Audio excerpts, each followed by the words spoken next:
السلام علیکم۔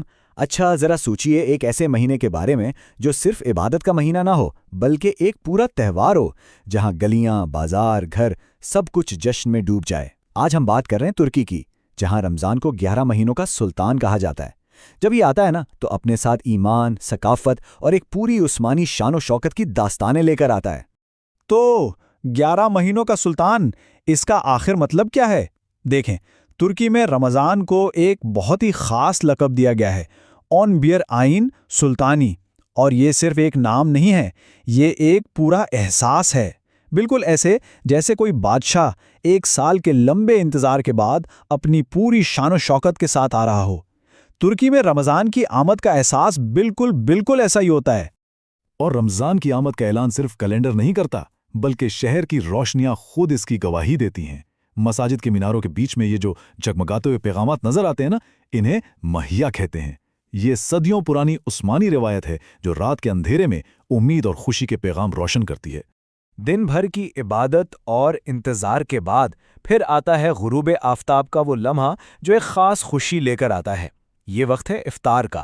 لیکن ترکی میں افطار صرف بھوک مٹانے کا نام نہیں، یہ تو رشتوں کو تازہ کرنے اور مل بیٹھ کر خوشیاں منانے کا ایک شاندار جشن ہے۔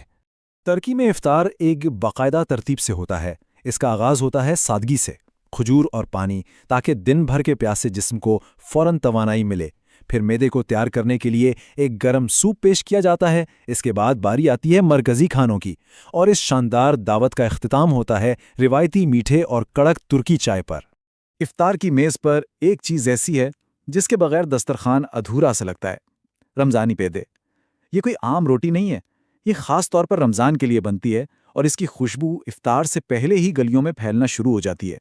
لوگ تندوروں کے باہر لائنیں لگا کر انتظار کرتے ہیں تاکہ اسے گرما گرم گھر لے جا سکیں۔ یہ انتظار بھی رمضان کی خوبصورت روایت کا حصہ ہے۔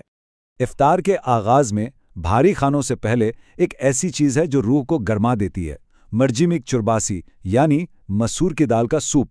یہ ترکی کا سب سے پسندیدہ سوپ ہے۔ اس کا ہلکا، گرم اور غذائیت سے بھرا ذائقہ دن بھر کے تھکے ہوئے جسم کے لیے ایک بہترین آغاز ہے۔ اور اب باری ہے رمضان کے تاج کی، گلاچ۔ یہ ایک ایسا شاہی میٹھا ہے جو صرف اسی مہینے میں ہی بنتا ہے۔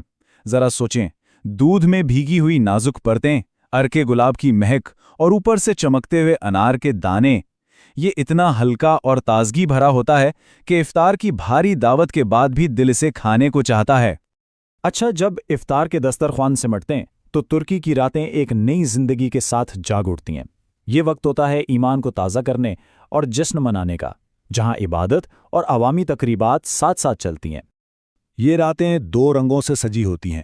ایک طرف تاریخی مساجد جیسے بلو ماسک میں تراویح کی روح پرور صدائیں گونجتی ہیں، تو دوسری طرف شہر کے چوراہوں پر عوامی افطار اور رات گئے تک کھلے بازاروں کی چہل پہل ایک میلے کا سما پیدا کر دیتی ہے۔ یہ روحانیت اور زندہ دلی کا ایک بہت ہی حسین امتزاج ہے۔ رات کے ہنگاموں اور روشنیوں کے بعد صبح کاذب کا وقت ایک پرسکون خاموشی لے کر آتا ہے۔ یہ سحری کا وقت ہے، دن کا وہ خاموش اور ذاتی لمحہ جو ہمیں آنے والے روزے کے لیے تیار کرتا ہے۔ اچھا، افطار اور سحری میں نا زمین آسمان کا فرق ہے۔ ایک طرف افطار ہے جو ایک عوامی تہوار جیسا ہے، خوب رونق، خوب جشن، تو دوسری طرف ہے سحری، ایک بالکل پرسکون، نجی سا لمحہ۔ یہ وہ وقت ہے جب خاندان کے لوگ ایک ساتھ بیٹھتے ہیں، خاموشی سے اگلے دن کے روزے کی نیت کرتے ہیں اور جسم کو توانائی دیتے ہیں۔ بالکل مختلف ماحول ہوتا ہے۔ سحری کا دسترخوان بھاری کھانوں سے نہیں سجتا، بلکہ توانائی بخش اور دیر تک طاقت دینے والی چیزوں سے سجا ہوتا ہے۔ ترکی ناشتے کی روایتی چیزیں جیسے پنیر، زیتون، انڈے اور شہد و بالائی کو ترجیح دی جاتی ہے تاکہ دن بھر جسم کو توانائی ملتی رہے۔ اور سحری کے لیے جگانے کا کام الارم کلاک نہیں بلکہ ایک زندہ روایت کرتی ہے۔ یہ ہے رمضان کا ڈھولچی، ایک ایسی عثمانی روایت جو آج بھی زندہ ہے۔ صبح کے اندھیرے میں جب اس کے ڈھول کی تھاپ گلیوں میں گونجتی ہے تو یہ صرف جگانے کی آواز نہیں ہوتی، بلکہ صدیوں پرانی تاریخ اور رمضان کی اصل روح کی پکار ہوتی ہے۔ لیکن رمضان صرف کھانے پینے اور عبادات کا نام نہیں ہے، اس کی اصل روح دوسروں کا احساس کرنے اور دینے کے جذبے میں چھپی ہے۔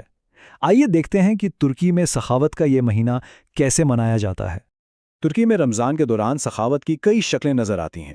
ضرورت مند خاندانوں تک راشن کے تھیلے پہنچائے جاتے ہیں، چوراہوں پر ہر ایک کے لیے مفت افطار کے خیمے لگائے جاتے ہیں، اور زکوٰۃ و فطرانہ کے ذریعے اس بات کو یقینی بنایا جاتا ہے کہ کوئی بھی اس مہینے کی خوشیوں سے محروم نہ رہے، کیونکہ ترکی میں یہ مانا جاتا ہے کہ اصل خوشی بانٹنے سے ہی ملتی ہے۔ اور پھر 30 روزوں کے روحانی سفر کے بعد وہ وقت آتا ہے جس کا سب کو انتظار ہوتا ہے، ایک بہت بڑا جشن۔ یہ ہے میٹھی عید، جو اس مبارک مہینے کا خوشیوں بھرا اختتام ہے۔ ترکی میں عید الفطر کا ایک بہت ہی پیارا نام ہے شکر بیرامی، یعنی مٹھائیوں کا تہوار۔ یہ نام ہی عید کی ساری کہانی بتا دیتا ہے۔ یہ دن مٹھاس بانٹنے، خاص طور پر بچوں کے چہروں پر مسکراہٹ لانے کا دن ہے، جب ہر طرف ٹافیاں، چاکلیٹ اور بکلاوا تقسیم کیا جاتا ہے۔ عید کا دن ایک خاص ترتیب سے آگے بڑھتا ہے۔ صبح کی نماز کے بعد گھروں کے دروازے کھل جاتے ہیں۔ یہ وقت ہے اپنے پیاروں سے ملنے کا، بزرگوں کے ہاتھ چوم کر ان کی دعائیں لینے کا، اور بچوں کی جیبیں عیدی اور تحفوں سے بھرنے کا۔ ہر ایک لمحہ رشتوں کی مٹھاس اور محبت کو بڑھاتا ہے۔ ترکی میں رمضان اور عید کی یہ روایات صرف رسومات نہیں ہیں، بلکہ یہ وہ دھاگے ہیں جو پورے معاشرے کو ایک ساتھ باندھ کر رکھتے ہیں۔ اس سفر کے اختتام پر یہ ایک سوچنے کی بات ہے کہ ہر معاشرے میں ایسی کون سی خاص روایات ہوتی ہیں جو لوگوں کے دلوں کو جوڑتی ہیں اور انہیں ایک ہونے کا احساس دلاتی ہیں۔